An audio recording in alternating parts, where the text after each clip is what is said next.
Walang basurahan. Kaibigan, tapos na akong gumawa ng video. Chinek ko nasa 40 minutes yata yun. Nakikinig nyo ba yung ingay na yun? Sinusugsug ko lang yung dinaanan ko kanina.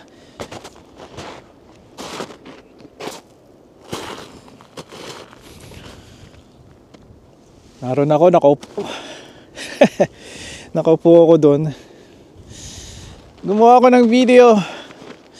Yung video kong yun taas ang tsansa na i-upload ko yun. Tungkol saan ang video na yun? Tungkol sa ating gobyerno dito. Pero wala talagang partikular, wala talagang direksyon yung sinabi ko. Meaning, kung ano rin naisip ko ng time na yun. Dahil papunta na ako, pabalik na ako kung saan tako ko itong kape na to, ay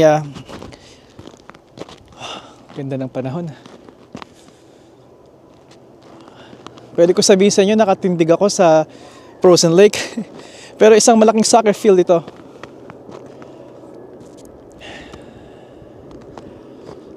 Doon yung araw. Ang ibig sabihin nun, nandun ang west. At sa opposite nun, nandun ang east. Meaning, sa likod ko, sa likod ko ay norte. Nakaharap ako south, kung saan nandun ang downtown Toronto. May nakikinig akong naingay. Ano yun minsan may coyotes dito. Minsan nakikita ko hinahabol nila yung mga kuneho, mga cottontail rabbit o yung hare.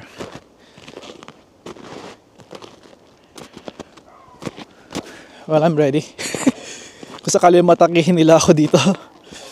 And that's why, very important kaibigan, pag nandito ka sa North America, carry your knife. Pero wag na wag niyo sasabihin sa pulis na for self-defense yun, dahil doon ka matatrouble. We'll talk about that some other time. I've been carrying knife for many years at rekomendado ko yun. Sabi ko nga sa mga tao, at kasabihan din, dito galing sa akin, kung aalis ka ng bahay, ewan ko mag-get ito ng mga iba. Kung aalis ka ng bahay at wala kang knife or punyal, bagong buksan ang pinto at lumabas ng bahay, do this. Me.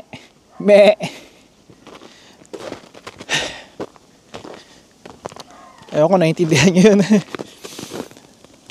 Ibig sabihin huwag kayong maging katulad ng mga tao na helpless katulad ng tupa.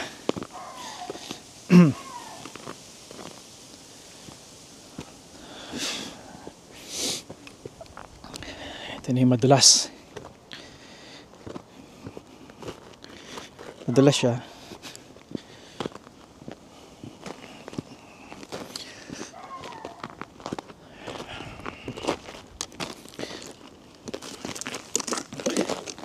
Alam nyo, hindi ako kailangan madulas. Dahil marami na akong bali. Pero hindi ko sasabihin sa inyo kung saan.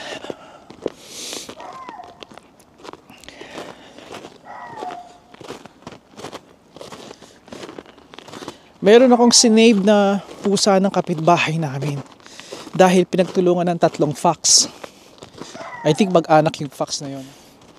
Alam niyo yung LED light na tinutusok ninyo sa mga hardin para umilaw sa gabi? Kinuha ko at binato ko yung isa sa mga fox.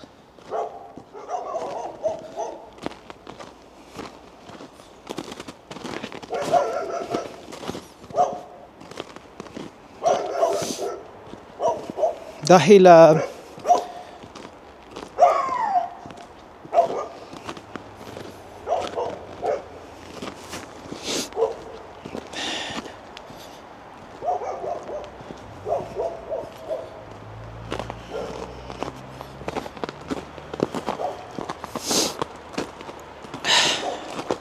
Nasya na kayo ah. Ito na yung madulas. Dapat pala nagdala ako ng aking isang bota.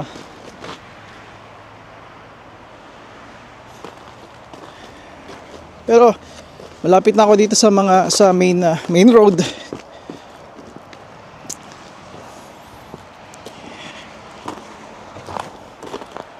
O balik tayo dito sa pusa. Ang pusa nila pangalan si Nacho. Okay?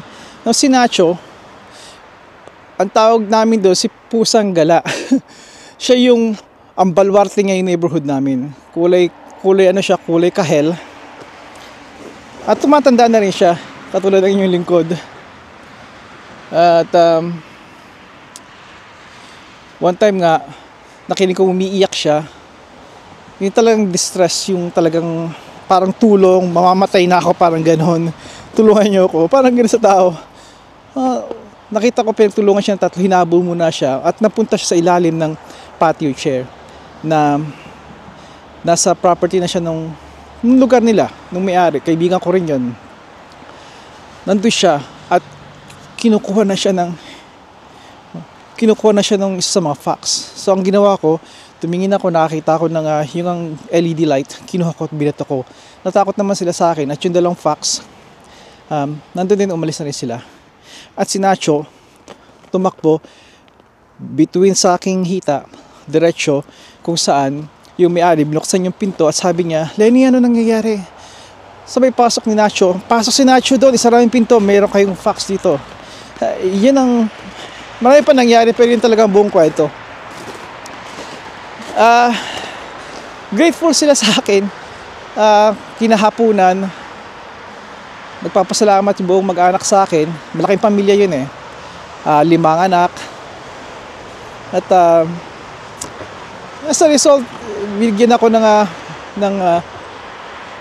1 dosenang donut. Krispy Kreme, isa sa mga popular yan dito. Ewan ko sa Pilipinas kung meron nun. Pero I'm sure, nabalita ko may Tim Hortons na nga daw sa Pilipinas eh. Pero ang pagkakaalam ko noon, hindi yun kasing lasa ng Tim Hortons dito dahil inaay niya tayo sa panlasa ng bawat kultura. I could be wrong, pero yun ang inasabi sa akin ng kaibigan ko na salesman na papunta-punta sa ibang mga lugar na nandun siya sa one time as a salesman, nandun siya sa Europe, pumunta siya sa Spain at sa Spain daw meron daw Tim Hortons. At nung binili siya ng kanyang kaibigan ng Tim Hortons at nang tinikman niya, ibang-iba daw sa lasa ng ating kinagisnan dito sa Canada. Kaya sabi ko, nakikita ko yun dahil kultura eh, di ba? Iaayin mo yun sa kultura.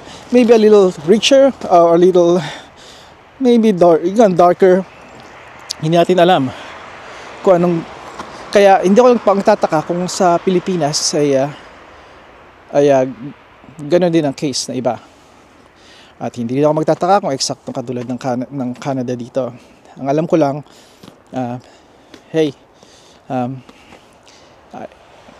nandun yun, sigurado ko mag-enjoy yung mga tao sa kape. Dahil mahilig tayo sa kape. I think isa tayo sa mahilig sa mga coffee, di ba? Yung kultura natin. Kaibigan, dito ko na tatapusin ang aking maikling video. Almost 10 minutes. Tama-tama. Na-meet ko na yung 3 minuto na yon. Hanggang sa muli kaibigan. Padayon.